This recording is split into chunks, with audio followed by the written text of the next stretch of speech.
Welcome back, everyone, to the Deep Dive. Today, we are going deep on leadership, Ooh, leadership, always a fascinating topic. right? And we've got this really intriguing piece to dissect. It's called the CEO test.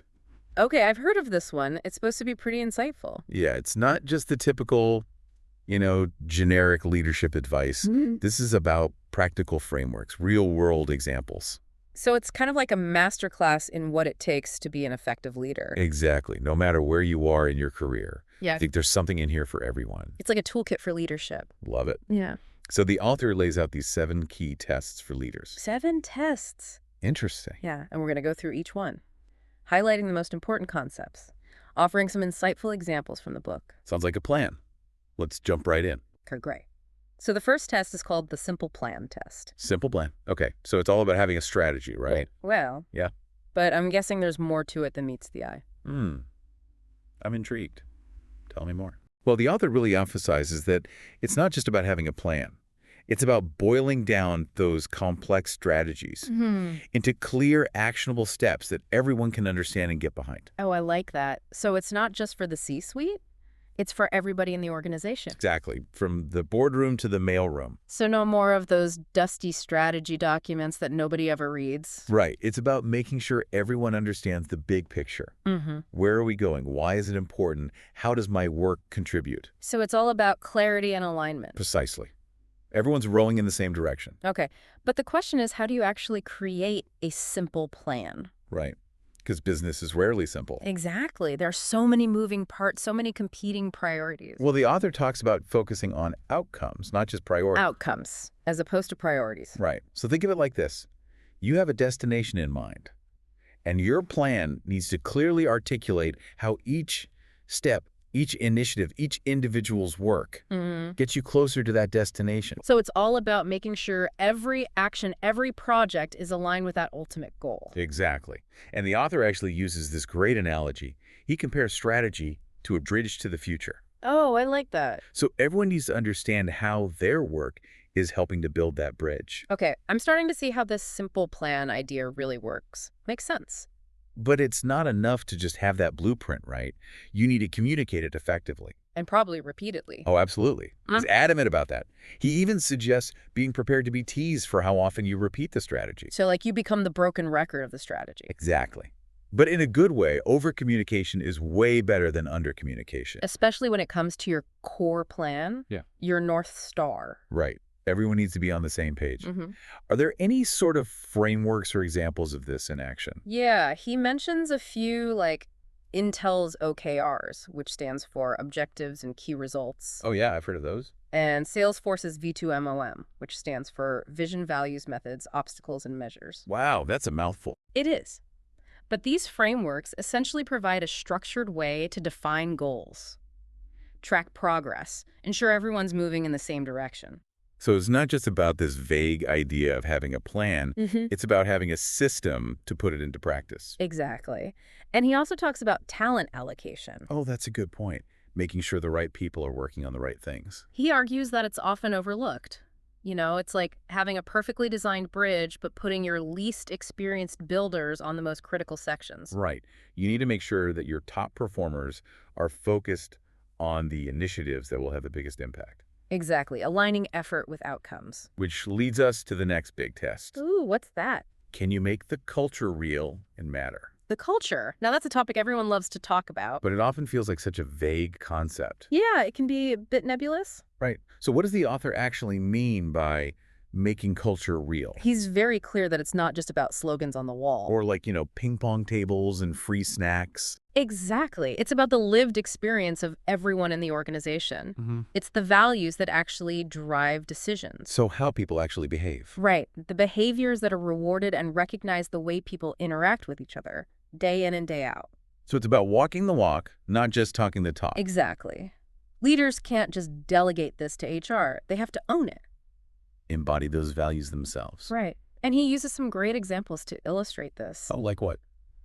Well, take Amazon's day one thinking, for instance. Yeah, that's one of their famous principles. It's more than just a catch a phrase, though. It's a mindset that permeates everything they do. So even though they're this massive company, they still try to operate with that same sense of urgency and innovation, Like they're still a scrappy startup. right? That's fascinating. Yeah. Are there any other examples that stood out to you? Well, Microsoft under Satya Nadella is another great example. Oh, yeah. What did they do? He intentionally shifted the company's culture from know-it-alls to learn-it-alls. Oh, wow. So emphasizing a growth mindset. Exactly. Okay. Which created a more collaborative, innovative, and ultimately successful organization. That's a pretty powerful example. Yeah. It shows how a shift in culture can have a real impact on a company's trajectory. And it all starts with leadership. Leaders need to model the behavior they want to see, reward those who embody the desired values. And create systems and processes that reinforce that culture. Exactly. So it's not just about talking about it. It's about making it how things actually get done. But how do you know if your efforts are actually working? That's a great question. He suggests things like anonymous employee surveys. Oh, yeah. Good idea. Get some honest feedback. Focus groups, really trying to get a pulse on how the culture is being perceived and experienced. So it's like taking the temperature of the organization, making sure everyone is aligned, and feeling good about the direction things are heading. Exactly. And speaking of alignment, Yeah. building a strong culture is just one piece of the puzzle. To really unlock a team's potential, you need to go beyond just individuals working in a shared space. And focus on creating true teamwork. And that's where the third test comes in. Can you build true teams? This one's all about creating an environment where individuals can thrive collectively, collaborate effectively. Achieve those shared goals that are greater than the sum of their parts. Right. It's about turning a group of talented individuals into a high-performing team. So where do you even begin with building a true team? Well, the author really stresses the importance of defining the team's purpose, selecting the right people for the right roles, Okay, that makes sense. establishing clear ways of working together, so setting clear expectations, defining roles and responsibilities. It's kind of like a blueprint for teamwork. Exactly. Yeah. But there's more to it than just structure and process. Of course. What else is there? He highlights the critical role of trust. Right. Trust is essential for any team to function effectively. And what he calls operating principles or the social contract of the team. Interesting. So kind of like the agreed upon rules of engagement. Exactly. Establishing a shared understanding of how the team will interact, make decisions, hold each other accountable. So creating that sense of psychological safety where people feel comfortable speaking up. Yes, sharing ideas, challenging each other without fear of retribution. And I imagine incentives play a role here too, right? Absolutely. He talks about how Dinesh Paliwal, who was the CEO of Harman International, Oh yeah, I've heard of them. he tied executive bonuses to the overall performance of the company rather than individual business units. Oh, that's interesting. So incentivizing collaboration. Exactly. Everyone is invested in the success of the entire organization. Brilliant. Yeah. It connects individual success to the success of the team as a whole. It's a powerful reminder that leadership is not just about individual brilliance, but about creating an environment where teams can excel. But even the best teams face challenges. Oh, for sure. That's the reality of business. Which brings us to our next test. Okay, lay it on me. Can you lead transformation? Ooh, transformation. That's a hot topic these days. And for good reason, change is the only constant in today's world. It's like we're living in this perpetual state of disruption. Exactly. And this test is all about recognizing that change is inevitable. Uh-huh. And leaders need to be able to guide their organizations through periods of significant shift. Whether it's driven by technology market forces or internal challenges. It's about being adaptable and proactive. So not just reacting to change, but anticipating it and leading the way forward. Precisely. So the author provides this framework for managing transformation. Okay, I'm all ears. It starts with building a compelling case for change. So why is this change necessary? What are the benefits? What are the risks of not changing? You have to paint that clear picture of the future. Help people understand why this is happening, even if it's uncomfortable. Right. And he also stresses the importance of clarity and transparency, Being upfront about what will change and what won't change, providing that sense of stability and continuity. even when things are uncertain. Exactly. Yeah. And communication plays a key role here, too. Oh, absolutely. He's relentless about leaders need to communicate constantly throughout the transformation process. Keep everyone informed, engaged, prevent those rumors and anxieties from spreading. So it's all about transparency and keeping everyone in the loop. Are there any real-world examples that illustrate how to do this effectively? Yeah. He points to the New York Times Company's digital transformation as a case study. Oh, wow. That's a classic example of a company that had to completely rethink its business model. Exactly. They had to let go of some cherished traditions and ways of working while staying true to their core mission. Of delivering high-quality journalism, Right. It must have been a really difficult process. especially for a company with such a rich history and legacy. But they recognized that change was essential for survival. And it highlights the importance of having that clear vision, strong leadership, and willingness to embrace new ways of working. Absolutely. But I imagine there were times when they didn't have all the answers. Right, when the path forward was unclear. How do you lead effectively in those situations? That's a great question. And that's where the author's advice to embrace ambiguity while projecting confidence comes in. Ooh, that's a tricky balance. It is. It's about acknowledging that you don't have all the answers. But still being able to inspire and motivate your team to move forward. So being both realistic and optimistic. Exactly. It's a crucial skill for leaders to master, especially in times of change. And it reminds me of another critical skill for leaders. Let me guess. Listening. Can you really listen? Is the next test on our list. Yes. Listening. Such a fundamental skill, but often overlooked. It's about so much more than just hearing what people have to say. It's about creating a culture where people feel comfortable sharing their ideas, Their perspectives, their concerns. even if they're difficult or unpopular. He talks about how easy it is for leaders, especially CEOs, to become isolated, Trapped in what he calls an information bubble. where everyone's just telling them what they want to hear. So it's about actively breaking out of that echo chamber and seeking out diverse perspectives. But how do you do that effectively? Well, he suggests creating systems that encourage candor. Things like regular anonymous surveys, town hall meetings where employees can ask tough questions, I like that idea. even just having regular one-on-one conversations with people at all levels of the organization. So it's about being accessible, approachable, genuinely interested in what people have to say. Exactly. But it's not enough to just listen, right? No. You have to act on that feedback. Show that you value people's input and are willing to take it seriously. It's about creating that feedback loop where information flows freely in both directions. Which becomes even more crucial when you're facing a crisis. Oh, absolutely. Crises are the ultimate test of leadership. Which brings us to test number 6. Can you handle a crisis?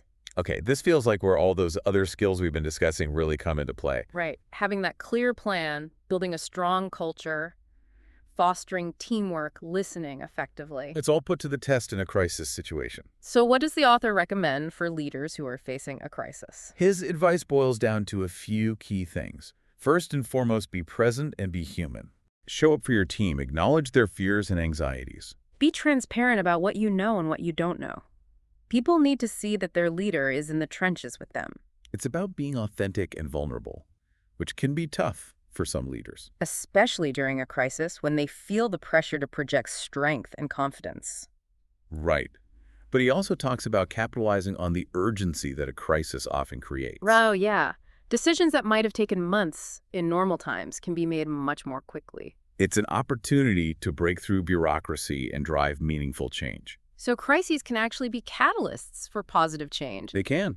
He argues that they can force organizations to confront their weaknesses. Rethink their priorities, become more adaptable. And he encourages leaders to embrace the ambiguity that's inherent in any crisis. Because there rarely are easy answers. You often have to make decisions with incomplete information. Exactly. He quotes a veteran turnaround expert, Barbara Cooey.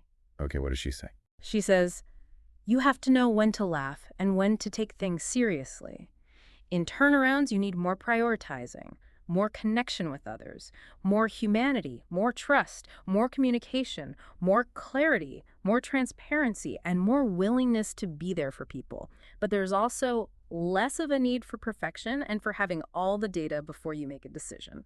Wow, that's a powerful quote. It really speaks to the need for resilience, adaptability, and human connection during times of crisis. You can't let fear paralyze you. Exactly, and he encourages leaders to use crises as an opportunity to reimagine their organizations. Asking those tough questions like, If we were building this company from scratch today, what would we do differently? What can we learn from this experience? how can we emerge from this crisis stronger and more resilient? Turning a challenging situation into an opportunity for growth and transformation. And after all of that external focus, the author turns inward for the final test. Ah, yes. the inner game of leadership. Can you master the inner game of leadership? This one recognizes that leadership isn't just about external actions. It's about cultivating the right mindset. And managing the internal pressures that come with the territory. It's the mental and emotional side of leadership. Yeah. The self-awareness, the resilience, the emotional intelligence. That are so essential for navigating the complexities of leading others. He highlights these paradoxes of leadership that I find so fascinating. Oh, like what? Being confident, yet humble, urgent, yet patient, compassionate, yet demanding. So it's about embracing those seemingly contradictory qualities that are actually essential for effective leadership. It's about finding that balance, that sweet spot, where you can hold both strength and vulnerability, drive and empathy. Exactly. But how do you actually master this inner game? It seems so much more nebulous than, creating a strategic plan or something. Right. Well, he doesn't offer a simple formula, Of course not. but he does provide some valuable insights. Like what? He talks about the importance of self-care, Oh, that's so important. finding ways to recharge, seeking out support from mentors and peers, recognizing that even the strongest leaders need to take care of themselves. That makes a lot of sense, especially given the constant pressure and demands that leaders face. Exactly. You can't pour from an empty cup. And he also talks about the importance of keeping your ego in check Oh, yeah. It's so easy to get caught up in the trappings of power. and lose sight of what truly matters. Right. So how do you prevent that from happening? Well, he suggests focusing on a few achievable goals, delegating effectively, and get this working on making yourself dispensable. Making yourself dispensable. Now that sounds counterintuitive. I know, right? Wouldn't that put your job at risk? It might seem that way, but he argues that it's actually essential for long-term success. Okay, how so? It's about building a strong team, empowering others to take ownership, creating a legacy that will outlast your tenure. So it's not about being irreplaceable. It's about creating an environment where others can thrive. Exactly. Yeah. Shifting from a mindset of I to a mindset of we. From a focus on individual accomplishment to a focus on collective success, Absolutely. But that requires a lot of trust and letting go of control. which can be tough for some leaders. Oh, for sure. It's not always easy, but it's essential for building a sustainable and thriving organization. So we've covered a lot of ground here, exploring all 7 of these key tests of leadership. We have. It's been quite a journey. What are some of the key takeaways that stood out to you? That's a great question. Let me think for a second. Where should we even begin? It really has been. I mean, we've talked about creating a simple plan, building a strong culture, fostering teamwork, leading transformation, really listening and navigating those tough crises. It's a lot to process. It is, but it's also interconnected, right? Like each of these tests builds upon the others, and it all comes back to this idea of what it really means to be an effective leader. Absolutely. And I think that's what makes the CEO test so valuable. It's not just giving you a list of things to do. It's providing you with a framework for thinking about leadership in a holistic way. Exactly. So as we're reflecting on all of these tests, what were some of the key takeaways that really resonated with you? What are you going to carry with you from this deep dive? You know, for me, one of the biggest takeaways is this idea that effective leadership isn't about having all the answers. It's about asking the right questions. Ooh, I like that. Yeah. It's about being curious, adaptable, and constantly seeking to learn and grow. Exactly. Just like Satya Nadella and that learn-it-all mindset at Microsoft, you're never truly finished. There's always more to learn, more to explore. And that ties into another big takeaway for me, which is this emphasis on the human element of leadership. Oh, absolutely. You can have the best strategy in the world, but if you can't build trust, foster connections, and communicate effectively, you're not going to get very far. Those are the elements that create a workplace where people feel valued, respected, and motivated to do their best work. Exactly. And it goes beyond just the people within your organization. Yeah. It's about how you interact with customers, partners, and the wider community. Leadership is about making a positive impact, not just achieving business outcomes. Couldn't agree more. So as we wrap up our deep dive into the CEO test, I want to leave our listeners with one final thought. Okay, I'm listening. If you could ask the author of the CEO test just one question to further your understanding of leadership, what would it be? Ooh, that is such a thought-provoking question to end on. If you could ask the author just one more question, what really sticks with you after exploring all these facets of leadership? I think that's a brilliant way to wrap up this deep dive. It really challenges you to pinpoint what you're still grappling with or what's piqued your curiosity the It most. could be something super specific, like how to navigate a tricky situation you're facing right now. Hmm. Or maybe it's a bigger question about the future of leadership in a world that's changing faster than ever. Whatever that question is for you, hold on to it. Don't let it fade away. Let it guide your own leadership journey, Ooh. because we've seen from the CEO test that leadership is not a one-and-done deal. And it's an ongoing process of learning, adapting, and evolving. You're never truly finished. So keep diving deep, keep asking those tough questions, and keep pushing yourself to become the best leader you can be. And remember, the world needs your leadership. So go out there and make a difference. Until next time, keep leading with intention, keep listening with an open mind, and never stop growing. And keep diving deep. It's a powerful exercise, right? To really sit with that question and see what emerges. It is. It's like planting a seed. That question could sprout into some really incredible insights. Absolutely. So to our listeners out there, we want to hear from you. What's your question for the author of this CEO test? Yeah, head over to our website or social media channels and share your question with us. We might even feature some of the best ones in a future episode. Ooh, good idea. So as we wrap up this deep dive into the CEO test. I'm feeling pretty energized, like ready to tackle some of these leadership challenges head on. Me too. It's a reminder that leadership is a journey, not a destination. And there's always room for growth, improvement, and, dare I say, transformation. I love that. Yeah. So whether you're a seasoned CEO or just starting out on your leadership path. There's something in the CEO test for everyone. Absolutely. So keep diving deep. Keep asking those tough questions. And keep pushing yourself to become the best leader you can be. Until next time, keep leading with intention. Keep listening with an open mind. And keep diving deep.